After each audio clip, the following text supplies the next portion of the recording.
Bismillahirrahmanirrahim. Qala al-muallifu rahimahullahu ta'ala wa nafa'ana bi ulumihi ya rabbal alamin. Bismillahirrahmanirrahim. Wa kitabatil mushafi lan nulis mushaf. Menulis mushaf, menulis Al-Quran di zaman Nabi enggak ada, karena para sahabat mayoritas hafal Al-Quran. Wa tahriril madzahibi lan bersihakan, membersihkan piro-piro mazhab. Wa tahriril madzahibi lan membersihkan piro-piro mazhab.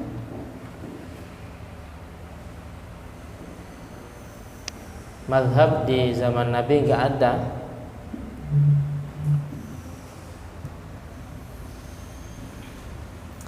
Wa kutubin nahwi lan piro-piro kitab nahwu, ilmu gramatika Arab di zaman Nabi enggak ada. Ini mubtada, ini fa'il, khobar, hal, maf'ul li ajli, maf'ul mutlak. Di zaman Nabi tidak ada. Tapi kalau kita enggak belajar ilmu nahwu di zaman sekarang, enggak bisa memahami bahasa Arab dalam imriti wan nahwu aula awalan ayyulama idzil kalamu dunahu lan yufhama.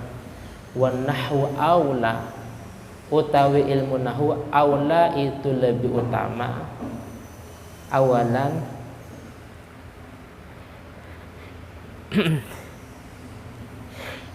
alhamdulillah an yu'lama opo yen to dipelajari. Idil kalamu, karena kalam Arab, susunan berbahasa Arab terserah. Dunahu, tanpa ilmu nahu, dan yufhama itu tidak bisa difaham. Jadi sekarang kadang kita kalau keluar, kadang ada seorang mengatakan kita nggak usah belajar nahwu, cukup belajar Al-Quran dan hadis ya. Wah, pemikiran seperti itu salah. Mereka nggak belajar Al-Miftah ya, Al-Miftah, Jurmiyah, Imriti, Alfiyah umpamanya. Ya akhirnya memahami cuman secara dohir hadis saja, enggak faham ini lafaz yang umum, ini yang khas, ini yang mujmal, muqayyad dan seterusnya. Ada pesantren yang seperti itu kadang, cukup Al-Quran dan hadis, tidak mau ilmu gramatika Arab. Jadi di zaman Nabi enggak ada nahwu, cuman sekarang harus, bahkan dikatakan fardu kifayah.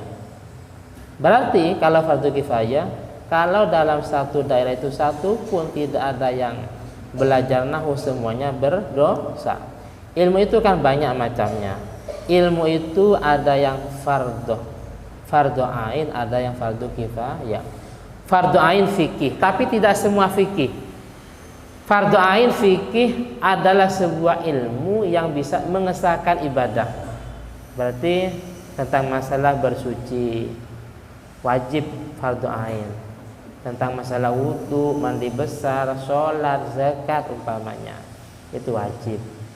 Terus masalah muamalah, karena dengan itu kita bisa menjalankan transaksi yang benar, masalah pernikahan. Tapi tidak harus semuanya,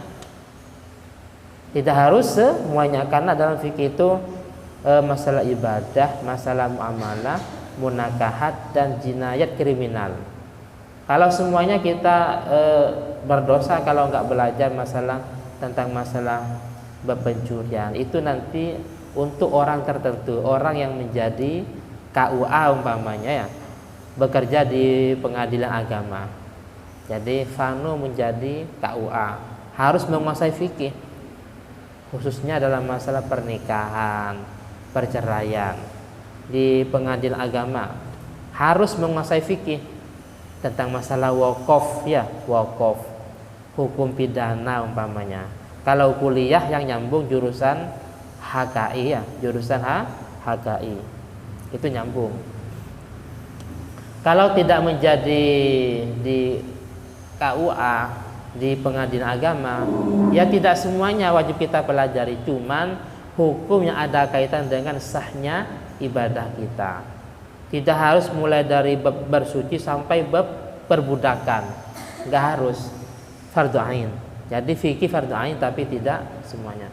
Yang kedua akidah, karena akidah itu yang harus kita wajib pelajari pertama kali. Dalam Nadzam Zubair, awal wajibin 'alal insani ma'rifatul ilahi bistiqani wa nukubi syahadataini i'tubiro li sihhatil imani mimman qadara. Pertama kali yang harus dipelajari masalah akidah. Bahkan anak yang baru lahir, untuk orang tuanya dianjurkan untuk adzan di telinga bagian kanan, iqamah dari telinga bagian kiri. Kenapa? Biar awwalu ma yusma', pertama yang didengar itu adalah kalimat tauhid, bukan orang joget, lagu, musik dan yang lainnya. Paham putra? Besok kalau punya anak, diusahakan di telinga kanan itu di azani, telinga kiri di iqamah. Paham ya? Terus selanjutnya tasawuf. Tapi tasawuf yang sifatnya sekiranya dengan ilmu tersebut kita bisa menghindar, menjauh dari afatul qulub, penyakit hati seperti hasud, dengki pada orang lain, ria, ujub, merasa lebih alim, merasa lebih suci, lebih bersih, lebih pintar, lebih baik dari orang lain, sombong dan seterusnya. Jadi yang fardu ain itu 3, ilmu fikih biar kita bisa melaksanakan ibadah yang benar. Yang kedua ilmu akidah. Yang ketiga ilmu tasawuf, biar kita bisa menghindar tentang penyakit hati seperti sombong, hasud, dengki, apalagi iri dan yang lainnya. Selain itu fardu kifayah seperti belajar ilmu nahwu ya, belajar al-miftah, fardu kifayah. Bukan cuma al-miftah, yang penting ilmu nahwu, entah itu imriti, entah itu jurmiyah, yang penting ilmu gramatika Arab, ilmu syaraf, ilmu hisab, ilmu perbintangan ya. Calon ketika menjelang penetapan 1 Ramadan, 1 Syawal dan Idul Adha. Jadi melihat ini sudah muncul ya, sudah kelihatan hilal umpamanya, itu fardu kifayah. Dan seperti ilmu balaghah, mantek, usul itu juga fardu kifayah. Selebihnya itu sunnah. Karena tanpa ilmu ini kita nggak bisa memahami. Maka dalam kaidah usul, ma la yatimul wajib illa bi fahuwal wajib. Perkara wajib tidak sempurna kecuali dengan perkara yang lain, maka yang lain itu akan menjadi wajib. Oke, kita nahwu itu nggak wajib, nggak fardu ain namanya. Tapi kita nggak faham Al-Quran tanpa nahwu, berarti nahwu bisa menjadi wajib. Paham ya? Wis, yang keempat, ilmu haram dipelajari. Ilmu apa? Ilmu sihir ya. Yahrumu ta'allumu sihri wa ta'limuh. Haram belajar sihir dan haram mengajari. Entah itu membahayakan atau tidak. Karena yang sihir itu ada kalanya membahayakan. Seperti cuma sekadar boneka, yang ditusuk boneka tapi yang tersiksa orang yang dituju ya. Kenapa? Karena faktor saingan. Saingan masalah usaha ya, saingan masalah karir. Jadi ini kalau saya kalah dengan si A, ini karir yang menjadi kepala sekolah si A umpamanya, yang menjadi wakil si A. Akhirnya saya ini yang menjadi sasaran orang yang disihir. Karena si A sekian tahun sakit, akhirnya pelaku sihir yang diangkat menjadi kepala sekolah atau yang lainnya. Atau mungkin saingan masalah usaha. Jadi karena si A ini lebih apa lebih banyak pembelinya, dia merasa tersaingi, akhirnya tersiksa lawannya. Ada kalanya sihir itu membahayakan, menyiksa orang lain. Ada kalanya enggak membahayakan tapi menipu orang lain. Apa? Seperti tulai masat, sulap. Sulap itu kita enggak bahaya, tapi tertipu. Wah, heran. Kenapa? Karena si A bisa memakan api, ya, bisa memakan paku, terus pecahan kaca. Jadi dan seterusnya. Itu namanya taklibu a'yunin nas, membolak-balikan mata orang lain, mata manusia. Itu taklib sebenarnya, mata kita dibolak-balik. Akhirnya enggak seperti itu aslinya. Itu namanya sulap, itu termasuk kategori sihir. Wis, paham ya? Jadi ilmu nahwu itu di zaman Nabi enggak ada. Kenapa? Karena setiap sahabat mendengar hadis, mereka rata-rata hafal. Mendengar Al-Quran dari Nabi, mereka juga langsung hafal.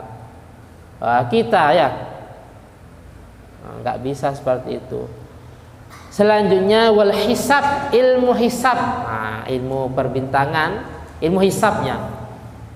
Ilmu hisab, mengetahui tentang masalah ini, masalah hilal sudah kelihatan apa tidak. Kalau yang sudah ahli hisab itu wakilah katanya, itu tahu bahwa daun ini jatuhnya kapan, tahu ya kan. Jadi daun yang ada di pepohonan itu jatuhnya kapan itu tahu. Kalau yang sudah ahli, cuman gimana kita nggak boleh meyakini, karena hal itu juga termasuk dari rahasia ilahiyah. Selanjutnya walidha qasama Ibnu Abdissalam.